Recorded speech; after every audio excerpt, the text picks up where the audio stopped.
इससे अंदाजा लगा लें कि पिछले 4-5 दिन से जो जंगी जुनून में ये मुब्तला किया हुआ पाकिस्तानी अवाम मीम्स बना रहे हैं। बिल्कुल। उसकी वजह क्या है? उनको पता है कि तुम्हारी औकात क्या है, उनको पता है और कि बिल्कुल अगर तुम सर, जो मीम वॉर है वो ऑलरेडी पाकिस्तान जीत चुका है और हिंदुओं ने या हिंदुस्तान ने अपनी जो शिकस्त है वो तस्लीम कर ली है सर। लेकिन जो मोदी है वो ख्वाब तो देख रहा है कि हम अखंड भारत होगा और बड़ी बड़ी जो तहरीकें चल रही हैं उसको नज़रअंदाज किए वो इस तरह के ख्वाब देख रहे हैं जो कि बिल्कुल पूरे नहीं हो सकते। लेकिन सर भारत में जो हिंदुओं की तादाद है वो कम हो रही है। हिंदू आइडियोलॉजी की गैर मकबूलियत और अलहदगी की 50 तहरीकों के होते हुए भारत का वजूद बरकरार रखना मुश्किल हो रहा है। फिर ये अखंड भारत बनेगा कैसे? जन्नत, ऐसा है कि ये ख्वाब देखने पर कोई पाबंदी नहीं है। आज अगर सिलगरी वाली जो कॉरिडोर है जिसको आप चिकन नेक कहते हैं, दूसरी तरफ कश्मीर है, तीसरी तरफ पंजाब है, मणिपुर है, नागालैंड है, कहां कहां से रोकोगे? तुम्हारे अपने अंदर बगावते हैं, तुम्हारी अपनी फौज इस काबिल नहीं है, ना तुम्हारा तरबियत का म्यार है, ना तुम्हारी एयरफोर्स इस काबिल है। अक्लमंदी ये है कि डायलॉग का रास्ता इख्तियार करो। अगर नहीं कर सकते तो धमकियां देना बंद करो। अदरवाइज तुम्हें पता है कि तुम्हारा जो अखंड भारत का ख्वाब है, ये जो मौजूदा भारत है, ये भी बिखर जाएगा। ये पॉसिबल नहीं है कि आप संगीनों के जोर पर आपने 7 लाख फौज तो वहां रखी हुई है कश्मीर में, तो बाकी की जो 7-8 लाख है उसको आप पूरे बॉर्डर के ऊपर लेके कैसे चलोगे जब 4 या 5 जगहों से आपके ऊपर अटैक होगा? इसलिए अखंड भारत वाला ख्वाब ख्वाबो ख्याल है और बिखर जाएगा। ये मुमकिन नहीं है। भारत एक दफा डिसइंटीग्रेट हुआ तो दोबारा कभी मुत्तहिद नहीं हो सकेगा। ये इनको ज़हन में रख लेना चाहिए। ये सिर्फ अंग्रेज की संगीनें थी या अकबर आजम का दौर था, बाकी तो पूरा हिंदुस्तान कभी भी इकट्ठा नहीं रहा। आप तारीख उठा के देख लें, आपको पता लगेगा कि यहाँ हिंदुस्तान के अपने अंदर ही लड़ाइयाँ शुरू हो जाती हैं।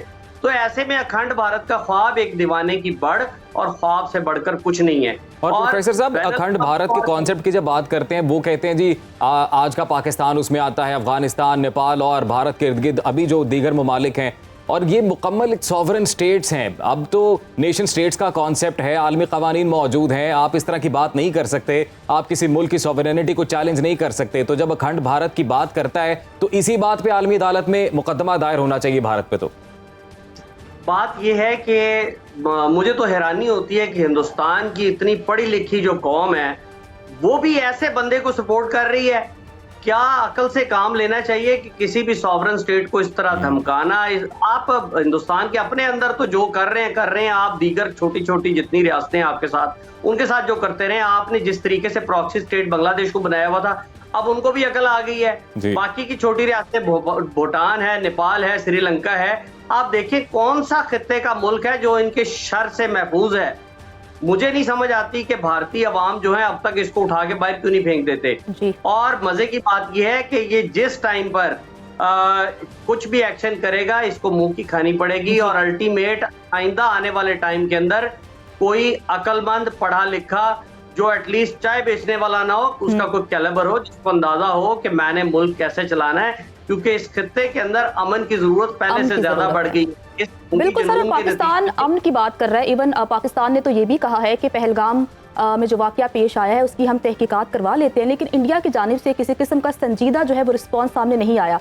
प्रोफेसर साहब, ये कहिएगा, चूंकि अखंड भारत से मुतल्लिक हम बिलखसूस गुफ्तगू कर रहे हैं, तो ये अखंड भारत का जो कॉन्सेप्ट है इसकी इंस्पिरेशन बिलखसूस आरएसएस के जो एक्सट्रीमिस्ट हैं ये कहाँ से लेते हैं और इस खित्ते के लिए कितनी खतरनाक है ये आइडियोलॉजी?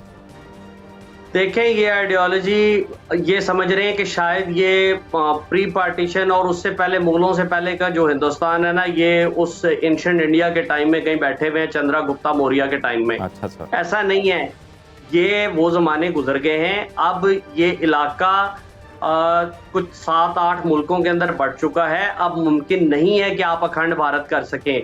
चंद्रगुप्त मौर्य का जमाना और उसकी फिलॉसफी या चाणक्य की जो फिलॉसफी है वो खत्म हो चुकी है। अब मुमकिन नहीं है। अब पॉसिबल है कि आप पुरअमन बकाए बामी को एग्जिस्टेंस के साथ अपने हमसायों के साथ डेवलपमेंट के दौर का आगाज करें। अब टाइम है कि आप लोगों के साथ ट्रेड की बात करें, आप बात करें लोगों के साथ टूरिज्म की, बजाय इसके कि जब आपको लगता है कि आपके मुल्क में चुनाव आ गया है, आपने कोई ना कोई इस तरह की दरअंदाजी और इस तरह का ड्रामा शुरू करके तो खित्ते के अंदर एक नई हाइप क्रिएट कर देते हैं आप जंग की। बाकी ये है कि हम तैयार हैं, हमारी फौज तैयार है, एयरफोर्स तैयार है, अवाम तैयार है। अगर आपके दम है तो आप आकर देख लें, आपको पता चल जाएगा कि हम कितनी तैयारी में बैठे हुए हैं। तो प्रोफेसर हुसैन आलम साहब की फिक्र अंगेज गुफ्तगू आपने सुनी, तो यहीं से हम आगे बढ़ते हैं। तो सुनो हिंदुस्तान, तुम हमें अखंड भारत की गीदड़ भपकियों से धमका रहे हो, जबकि तुम्हारी अपनी सरहदों के अंदर 53 से ज्यादा आज़ादी की तहरीकें और 100 से ज्यादा मुसल्लह ग्रुप तुम्हारा जुग्राफिया बदलने को बेचैन हैं। तुम्हारी तारीख तुम्हारे हाल पर फिक्रमंद है और दुनिया तुम्हारे पागलपन पर हंस रही है। मोदी के हिंदुस्तान, सच बताना तुम कौन सी दुनिया में रहते हो? सुनो हिंदुस्तान, याद रखना अखंड भारत का मतलब दूसरे लफ्जों में खून रेज जंग है। याद रखना किसी मुल्क पर कब्जा IPL का कोई फिक्स मैच नहीं है। जंग के मैदान में उतरोगे और हमसे लड़ोगे तो छठी का दूध याद आ जाएगा। सुनो हिंदुस्तान, तुम्हारा माजी और तुम्हारा हाल कमजोर और तकसीम होते भारत में हमेशा हमेशा के लिए अखंड भारत की कब्र खोद रहा है और 53 से जायद आज़ाद रियासतों का मंजरनामा फजा में बिखर रहा है। इसलिए ख्वाबों की दुनिया से निकलो और हकीकत हाल में आओ। हिंदुस्तान वालों, क्या तुम जानते हो कि मोदी एंड कुंबे ने अखंड भारत या ग्रेटर इंडिया का अपडेट नैरेटिव ग्रेट इसराइल के फसादी नारे से लिया है और यहूदो हनूद के इस गठजोड़ की बुनियाद मुस्लिम दुश्मनी के सिवा कुछ और नहीं। हिंदुस्तान वालों, इसराइल ने हर बार तुम्हारी मदद की। जब जब भी तुम फंसे, यहूद तुम्हारी मदद को आए, हत्ता के कश्मीरियों के खिलाफ तुम्हें मोहलिक पैलेट गन्स का तोहफा भी दिया, जिन्हें तुमने कश्मीरी बच्चों और औरतों पर बड़ी बेरहमी से चलाया। तुम्हारी फौजों ने मकबूजा कश्मीर को इसराइली हथियारों की मदद से फलस्तीन और गजा मॉडल बनाने की कोशिश की, लेकिन कश्मीरियों के अज़्म के आगे तुम्हारी 7 लाख फौज भी कम पड़ गई और इसी कश्मीर में तुम्हारे फौजियों ने एक इसराइली खातून फौजी एहलकार को इज्तिमाई ज़्यादती का निशाना बना डाला। तुम हो ही दगाबाज, एहसान फरामोश, तुम अपने दोस्तों की पीठ में छुरा घोंपने वाले। एक खातून से ज्यादती की मजम्मत हमारे मजहब की तालीम है और तुमसे जिहाद हम पर फर्ज है और हमें इंतजार है गज़वा हिंद का, जिसमें हम हक परस्तों का मुकाबला तुम हनूद और यहूद से होगा।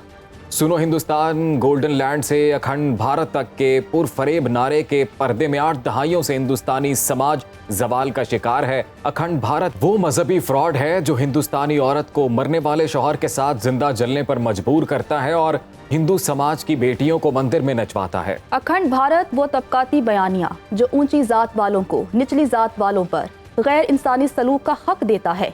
दौरे जहालत से इबारत वो तहरीर जो हिंदू आइडियोलॉजी को बरहना करती है। ये ऐसी फरेबकारी है, कदीम तारीख में इंतहा पसंद हिंदुत्वा टोले का मनपसंद खेल रहा। अखंड भारत का ये खेल हिंदू कौम परस्तों ने तकसीम के वक्त सेकुलर आइन बनाकर खेला और सबने देखा कि सेकुलर आइन फरेब निकला।